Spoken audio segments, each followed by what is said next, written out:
Jaruma Nobel TV, ku danna mana subscribe sannan ku danna mana ƙararrawar sanarwa domin samun ingantattun shirye-shiryenmu idan mun ɗora. Mun gode.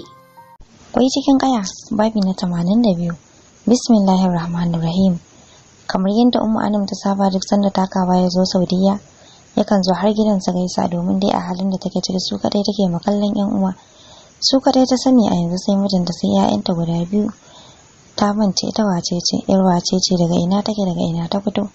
Wani lokaci hikimar Ubangiji kan saka ta kawo wannan tunanin a zuciyarta, musamman idan tunaninta ya karaɗa ko ina a cikin duniya ta ga babu wanda ta sani sai ƴan masarautar Gagarbadau. Sai mijinta da danginsa da ke anan, hakan kan ɗaure mata kai. Sai dai duk yadda ta so ta furta da baki ko ta tambaya ba ta iyawa. Idan hakan ta kasance takan zauna ta sha kukanta ta share hawayenta. Yau ma kamar yadda ta saba ɗin haka ta kimtsa ta fito cikin shirin zuwa gaida takawa. Idan da Ummu ya zo sukan je tare, idan kuma da amaryarsa ne tare ita ma suke zuwa. Sai idan shi kadai ne ya zo sai ta je tare da Annu su gaida shi ko Anta Mahfuza idan ta shigo. Yau kam sai suka dunguma gaba ɗaya, ita Annu, Ummu Bilkisu sai Anwar da ya shigo gidan babu jimawa shi ma.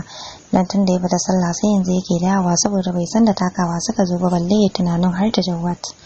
Sallama suka yi kofar ɗakin aka amsa masa daga ciki tare da ba su izinin shiga.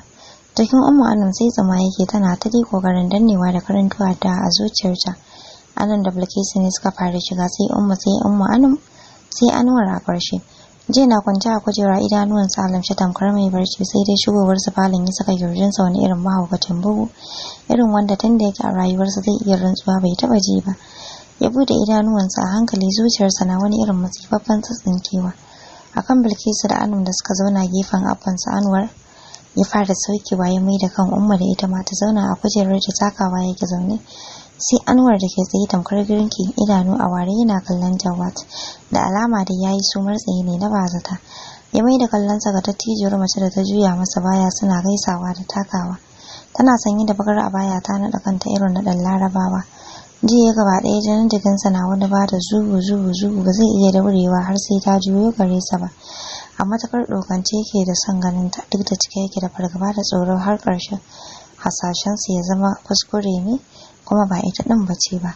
Ya miƙe a hankali, kafafuwansa na har harɗewa yayin da bugun zuciyarsa da fitar numfashinsa ke fita a matakar gwaje.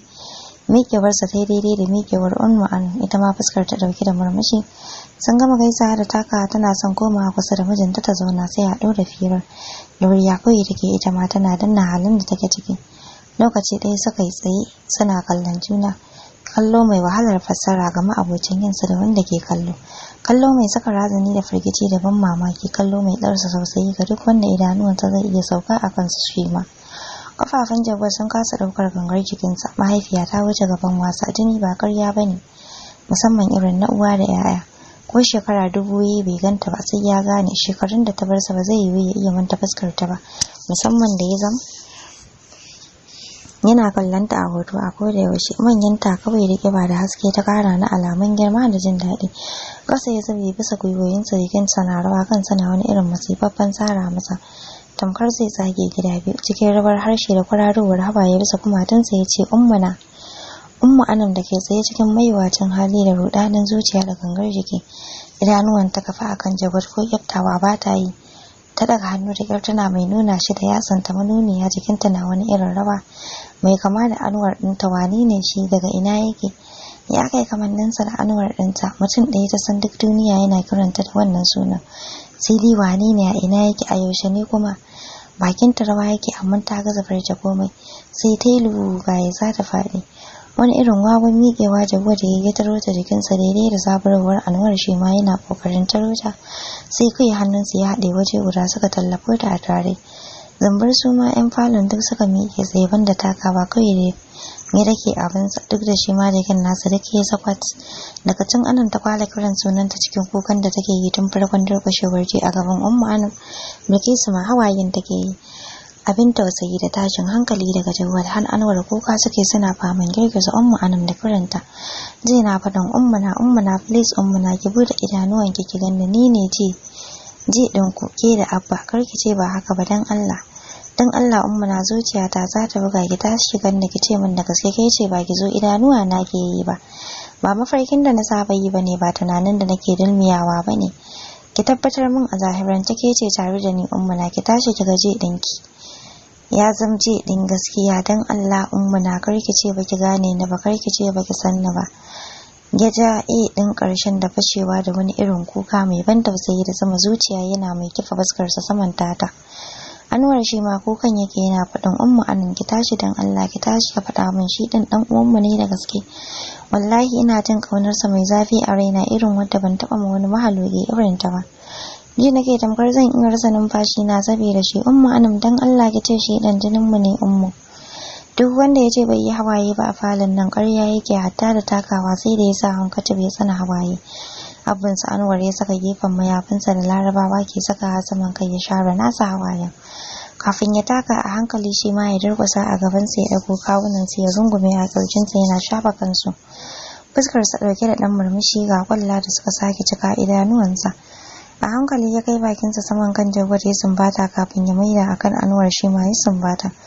Cikin harshen Turanci ya shiga lallashinsa da kalamai masu sanyi. Suna cikin haka ambulance ɗin da Abba Siddiq ya kira asibiti ta iso. Mata ma'aikatan asibiti ne suka shigo su hudu da taimakon su Jawad da har yanzu jikinsa ke a sanye suka kama ta aka ɗaura a gadon gurgura marasa lafiya. Ma'aikatan asibitin ne suka bata da ita. Jawad da Anwar suka take masa baya su ma. Bilkisu da Anan ma miƙewa suka yi da sauri suka bi bayansu. Duk miƙewa su ma suka yi domin bin su, amma sai abin Anwar ya ce Abu Siddiq ya maida su takawa masauki su huta. Nokewa Umma ta yi akan ita dai za ta bi bayansu, ita ma takawa bai ce komai ba suka fito gaba ɗaya. Su Jawad har sun wuce su Bilkisu ma ba su iske su ba, suna tsaye suna jiran fitowar su Umma. Umma Anti Mahfuza Bilkisu Anum suka shiga mota ɗaya suka bi su. Abban su Anwar kuma da su takawa su ma suka tafi a mota guda. Da taimakon su je da su ma suke a motar ambulance din aka fidda Ummu Anum zuwa cikin asibitin. Abinka da inda aka san darajar dan adam dan nan likitoci suka yi mata ta da taimakon gaggawa, yayin da Anwar da Jawar ke tsaye a kofar ɗakin da aka shiga da ita da cike da tsantsar damuwa. Kaɗan sai su ɗago su kalli juna, sai dai kowanne ya kasa magana ma ɗan uwansa ko sau ɗaya, don har sunansu sun musu nauyi. Gurin su kawai saka farfadowar rabin numfashinsu, masoyiyar zuciyarsu, mahaifiyarsu, abin alfaharin kowa da sun kawo. A wannan halin saboda kai su suka karaso suka iske su. Daga ita har Anum idanuwansa sun yi luhu-luhu saboda kuka. Ummu duk tana rike da hannayensa, idanu kawai je ya zuba musu amma bai iya cewa komai ba. Sai Anwar ne ya ba mu Ummu amsar tambayar da ta yi akan ina Ummu Anum din. Isowar su Abba su ma ya saka aka ba su wajen zama, domin su Abba sun kasance zuri'a sananniya mai daraja a ƙasar Saudiya, musamman cikin birnin Makka. Nagartattun malamai ne hafizan Alkur'ani mai girma, suna da manyan makarantu na addini da cibiyoyin magungunan musulunci da suke badawa da sunan su ya zagaye lungu da sakon birnin na Makka da kewaye da Saudiya ke alfahari da su a bangarori da dama na ƙasar. Anwar da Jawar dai sun kasa zama, sai da Abu ya kamo su da ya zaunar tare da zama tsakiyar su. Jawar shi kaɗai ya san irin matsanancin ciwon da kan suke masa, amma ya daure ya jure, sai dai ta jijiyar kansa da ta mimmike kawai zaka iya fahimtar yana cikin maiwacin hali. Hannu Abu ya daura akan Jawar din da ya kwantar a bayansa, jikin kujera ya lumshe idanuwansa. Hakan ya saka shi bude idanuwan da suka jajir ainun. Addu'a ya fara karantowa yana tofa masa akan nasa. Ji ya mai da idanuwansa ya limshe jirin da yake ji na ƙara ƙarfi a cikin idanuwansa. Luhu ya kwanto jikin Abu, alamar shi ma dai ko ya suman ko kuma wani abin da ya daban. Sauran ɗago su Abu ya yana girgiza shi, amma ina numfashinsa ya yi dab daga ƙirjinsa. Saurin miƙewa Anwar ya shi ma jiki na rawa, hakan ne ya jawo hankalin sauran suka fahimci abin da ke faruwa. Bilkisu ta cusa kanta cikin cinyoyinta da sake fashewa da kuka mai sama rai. Haka ma Anum kankama Umma ta yi ta fashe da kuka tana faɗin Umma shi ma ya yi kamar na Umma Anum. Rungume su Umma ta yi a jikinta daga ita har Bilkisu ita ma tana kokarin haɗe hawayenta. Wannan wani irin tashin hankali ne haka ta faɗa a ranta cike da tausayin wannan ahali. A take shi ma Jawad aka ɗauke sa zuwa ɗakin kusa da Ummu Anum aka shiga bashi taimakon gaggawa domin ceto numfashinsa. Sai da suka yi zaman awanni biyu cikin kuka da tashin hankali, sannan suka samu labarin farfadowarsa. A take duk murmushi ya subace musu. Bili ta saka yalanta ita ma tana share hawaye kamar yadda Anum ke ta faman yi. Ba a ba su damar shiga ba don duk an ce suna buƙatar samun hutu, musamman ma Ummu Anum da jikinta ya manyanta. Da wannan albishir ɗin suka samu ƙwarin gwiwar tafiya yin sallar la'asar da lokacin ta yayi. Kowa ya shiga mika ma ubangijin al'arshi kukansa don shine masanin duk wani sirri da ke a binne, tare da rahama ga bayan da aka zalunta kuma suka jure wa jarrabawar rayuwa ba tare da nuna kosawarsa ba. Sosai yin sallar rai dan basu ƙwarin gwiwa suka dawo asibitin. Abu ya roƙa takawa akan su je su huta hakanan tunda an ce sun farfaɗo ai. Da kyar Umma ta yarda Bilkisu kam kasa tai da kai tana hawaye alamar ba ta son tafiya. Takawa ya murmushi da yi ma Umma alamar a barci a nan ɗin da ido. Hakan ko aka yi bayan sun shiga sun duba su Jawad da Umma Anum suka tafi aka bar Bilkisu da Anum da Anwar anan. Sai Antama Hafuza Takawa kuma da Umma da amintacciyar baiwar Umma da Abu Sidik suka tafi. Sai Anwar da Abu su ma suna nan. Su ma dai bayan wucewar su Takawun duk sai suka shiga suka duba su suka sake fitowa. Suka zauna jiran farkawarsu da musu addu'o'i. Kasa hakuri fansa Anwar ya dan fara Bilkisu wasu tambayoyi game da Jawad da ita kanta, dan shi tabbas yana kallon wasu abubuwan na Bilkisu masu munkun kamanceceniya da Ummu Anum, tafiya, murmushi da ma abubuwa da dama tun a wancan zuwan nata. Hakan sai ya sa kansa ya ƙara kullewa ya shiga tambayar ta ko auren zumunci aka yi masa ita da Jawad. Kanta kasa ta bashi amsa da a'a. Ya tasa a'a din nan ta Bilkisu a ransa ya fi sau dubu. Dan shi dai gaskiya bai yarda ba akwai abin da ita Bilkisun bata sani ba maybe, musamman da yake mata tambayoyin da amsoshin da take bashi. Anwar dai da Anum da Anti Mahfuza na bin su da kallo ne da sauraron su.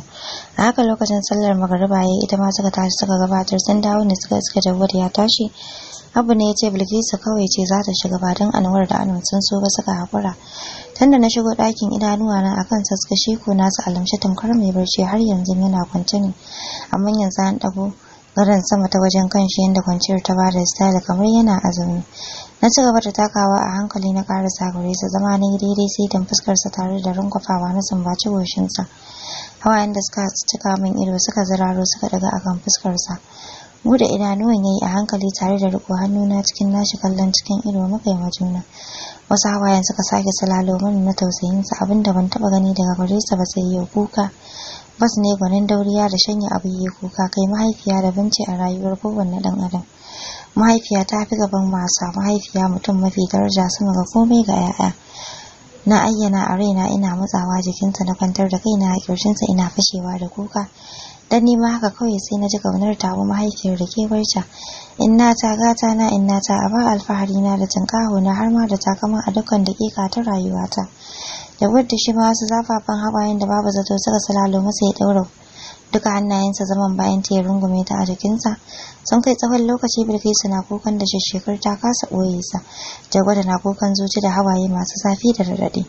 Buɗe kofar da aka yi ne ya saka Bilkisu saurin ɗagowa don ta zata su Abu ne. Shi ma babu musu ya sake da ta miƙe yana share hawayensa. Ita ma nata ta shiga sharewa da bakin mayafin jallabiya. Nas ɗin da ya shigo ya nemi afuwarsa don ya jima yana sallama da nokin babu amsa.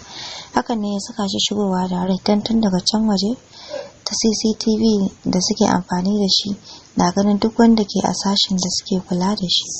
Ya gano ruwan da suka saka ma Jawad ya ƙare har jininsa ya fara zuƙa yana komawa cikin robar ruwa. Shi kam san bai ma lura ba sai da nas ɗin ya kama hannunsa yana cirewa sannan suka gani shi da Bilkisu. Idanu ta dan ware waje da alamar mamaki shi kam sai ya lumshe nasa idanun ya maida bayan sa ya jinginar kamar yanda yake da. Nas ya kammala komai sannan ya fita su Abu suka shigo duba Jawad din sannan suka yi ta jora masa da addu'o'i. Shi kuma yana amsa masa da kai don harshen sa ya masa nauyi sosai har yanzu bai jin zai iya furta wata kalma ga kowa. Idan ba Ummu Anum ba a rikicin rassan da take tare da Ummu Anum ta shigo tana sanar musu ta farka ita ma amma ba ta cikin hayyacinta. Da girgen fita aka dinga yi a tsakanin su don hatta da ce ba a bar su a baya ba shi ma. Tashin hankali kenan yanda na kusan biyar ke rike da Ummu Anum zai baka matukar tausayi. A take da suka rufu akan ta. Banda Abu da ke tsaye kawai yana kallon yanayin nata cike da nazari. Ajiyar zuciya ya sauke kafin ya mana din umarni akan su sallame su za su koma gidan ciwon nata addu'a yake bukata. Wasu mutanen sun san shi din babban likita ne mai bada magungunan musulunci wanda ake madauko marasa lafiya daga wata ƙasa mai nisa a kawo gare sa balle matarsa kuma a tashi aka shirya musu maida ta gida hankalin Jawad ya matukar sake tashi ganin mahaifiyarsa ta koma cikin asalin halin hauka kamar yadda ta bar gida a wancan lokacin. su kansu su Anwar din hankalinsu a tashe yake dan basu taba ganin ummansu a wannan irin halin ba.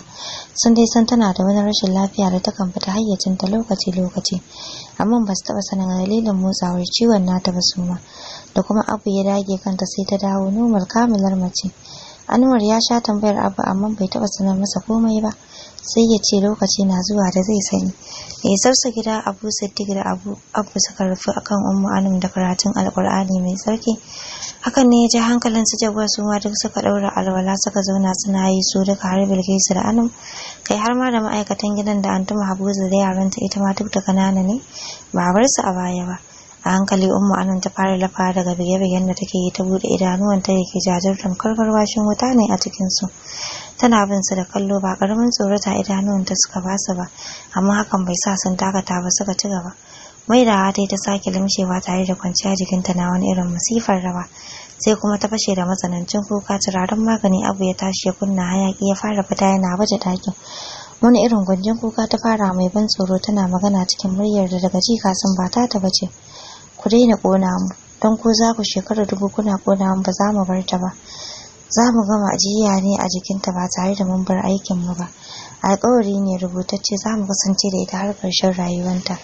Don haka kuma bar wahalar da kanku, babu inda za mu je, ba za mu taɓa saɓa ma shugabanmu ba har abada, don shi ma bai taɓa saɓa mana ba bisa umarninmu. Sam su Abu ba su saurare su ba, suka ci gaba da abin da suke yi, haka masu Anwar ba su fasa nasu karatun ba. Yayin da Abu ya ci gaba da zuba magani kala-kala na hayaki a cikin birni, tun suna ihu har suka koma kuka da magira a daina kona su kar a halaka su, sun ba laifin su bane saka su aka yi. Zuwa wani lokaci kuma sai ta yi shiru, sai uwar zufa take tamkar an jike ta da ruwan zafi. Abu bai dakata da abin da yake yi ba har sai da ya ji ta kirayi sunansa cikin sanyin murya. Ajiye abin da ke hannunsa ya ƙara sagure ta ya ɗago, faɗa ta jikinsa ta fashe da kuka mai ban tausayi. Abu Anwar, yau cikin mafarki na ga wani abu mai ban mamaki da al'ajabi. Na ga mai kama da Anwar wanda tabbas ina da alaƙa da shi. Tashi Abu Siddiq ya bata dan ya basu waje. Abu da ke shafa bayan Ummu Anum yana murmushi ce, ba mafarki kike ba, zahiri ne. Zumbur ta miƙe zaune tana kallon sa, sai kuma ta yi saurin dafa kanta da ta ji ya tsara mata. Kama ta yi ya kwantar yana faɗin, ki haƙuri ki kwanta ki huta, zuwa anjima ko da safe idan Allah ya kai mu sai mu yi magana. Alhamdulillah na fahimci mun samu na haske sabanin da ba ma ki taɓa makamancin wannan maganar ba. Ummu Anum dai bata ce komai ba. Hannunta na dafa da kanta, haka barci mai nauyi awon gaba da ita. Duk da ana ta kirayen sallar magariba bai hana ta ba. Sai da ya tabbatar barcin ya dauke ta sosai sannan ya fito falo. Bilkisu da Anum ya ce su shiga su yi sallah a ɗakin don su dinga kula da ita. Shi kuma suka fita tare da su Abu Siddiq sallah masallaci.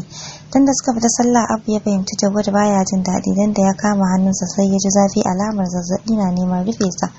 Bai ce komai ba, suka yi sallah suka zauna har isha ita ma suka gabatar sannan suka koma gida. Har lokacin Ummu Anum na ta barci, sai Bilkisu da su ma suka idar da sallah suna zaune sun zuba mata idanu cike da damuwa.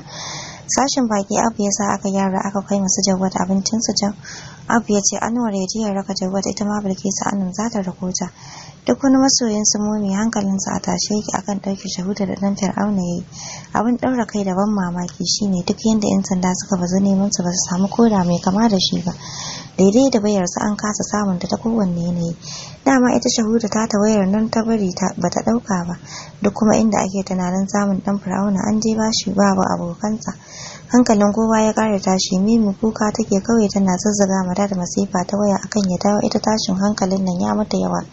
Sannan ya saka Kasim ya taho shi ma.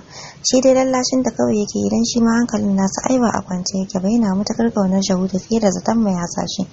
Shi da yake nisa ma da su ya fi su tashin hankalin. A ranar ya samar ma Kasim ya shirya ya koma gida zuwa gobe saboda halin da ake ciki.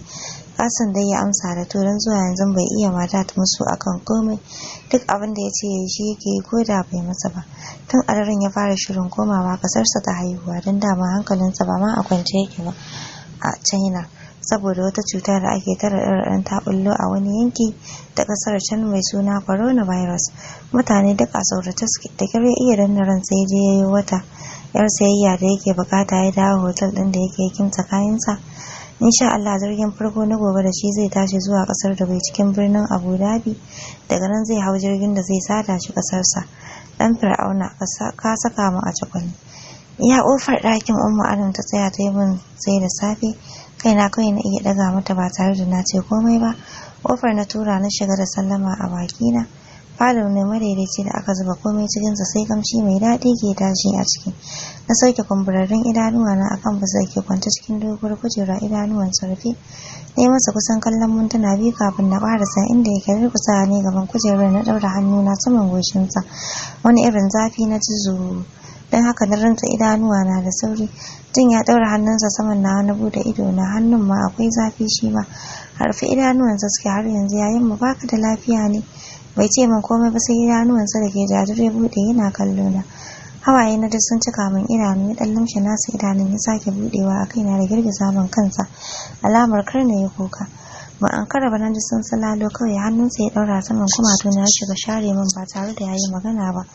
Kusan mintuna 5 muna a haka kafin ya buɗe baki da ƙyar ya ce kukan ya isa mana. Haɗa min ruwa mai ɗan zafi na yi wanka ko zan ji ƙarfin jikina. Kaina an jinjina masa sannan na yunkura na miƙe. Kofar da na gani a falon ya saka ni tunanin ita ce bedroom. Can na nufa kai na tsaye ko da na tura sai na ƙaramin kicin ne. Rufewa ne na nufi ɗayar kofar, ita kam ina buɗewa ne tuzali da bedroom babba. Numfashi na ɗan sauke na shiga, ban wani zauna ɓata lokacin kalle-kalle ba. Na shiga bathroom ɗin da shi ma ya kasance babba, komai tsaf an gyara shi, sai kamshin fresheners masu daɗi. Daidaita ɗumin ruwan na yi yanda zai masa daɗi sannan na tara masa.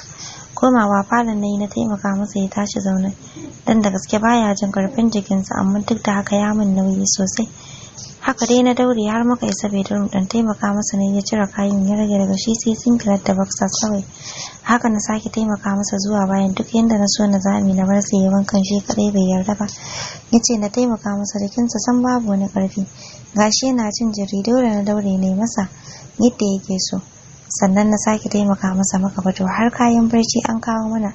Na haka na taimaka masa ya kimtsa ya sha shayi da magani ya kwanta. Bargo na ja masa na rufe sa na zauna gefen gadon ina kallon sa. Shi ma dai idanuwansa a kaina, ba mu jima a haka ba barci ya kwashe sa. Ajiyar zuciya na sauke a hankali ina share kwallar da suka cika min ido. Duk wanda ya aikata al'amarin nan ya cika bakin azzalumi mai busasshiyar zuciya. Ni ma shayin kawai na ja na ɗauki abincin na maida sashin su Ummu Anam. Sannan da dawo na shiga wankan nema. Gasa jikina ne sosai sannan na ɗauro alwala na fito nima ne shirin barcin na haye gadon na kwanta tare da shigewa jikinsa da har yanzu yake zafi zau. Lamshe idanuwa na ne ina sauraron yadda bugun zuciyar su ke harbawa. A haka ni ma barci ɓarawo ya sace ni. Washe gari bayan mun tashi daga barci da muka koma na safe wanka muka yi muna cikin tunani da zullamin kayan da za mu saka sai ga sallaman Anwar. Wasu ne ya amsa masa tare da zarar labiya ya fita falon. Babu jima'a sai gashi ya shigo da akwatin mu, kallonsa ne da alamar tambaya. Sai dai bai ce komai bai dora akwatin saman gadon tare da budewa ya dauka kayansa, ni ma ya fito min nawa. Ita ki shirya suna jiran mu. Su takawa ma sun zo. Yi maganar cikin da sashiyar miyarsa da tun jiya bata dawo daidai ba. Kaina na daga masa na miƙe. Dan muka fito cikin shiga ta kamala muna ta zaba kamshi. Mun iske Anum a falon su Ummu Anum zaune ita kadai da alama mu take jira. Da girmamawa ta gaida bas take ta faman kallon ta ko kyafta ido baya yi. Ni ma muka gaisa sannan ta sanar mana duk suna falon baki mu ake jira. Duk suna zaune an baje abinci kala-kala a tsakiyar falon. Inda muka samu Ummu Anum zaune cikin kamala ya saka mu sauki ajiyar zuciyar jin daɗi. Muka bi su ɗaiɗai muka gaisar. Gaba ɗaya hankalin ce akan Ummu Anum yake, kamar yadda ita ma nata hankalin na a gare shi da Bilkisu. Sai dai bata ce komai ba, dan an bari sai an ci abinci sannan ai zama akan hakan. Lafiyayyen breakfast ne da kowa ya tsinci kansa cikin jin daɗin cinsa. Sai dai ba sakura kawai yake yi, haka ma Ummu Anum bata wani ci sosai ba, sai kallon je take. Bayan an kammala aka gyara wajen tsaf sannan kowa ya nutsu waje guda. To mai saurare bari mu dakata anan sai shirin mu na gaba domin jin yadda za ta kasance.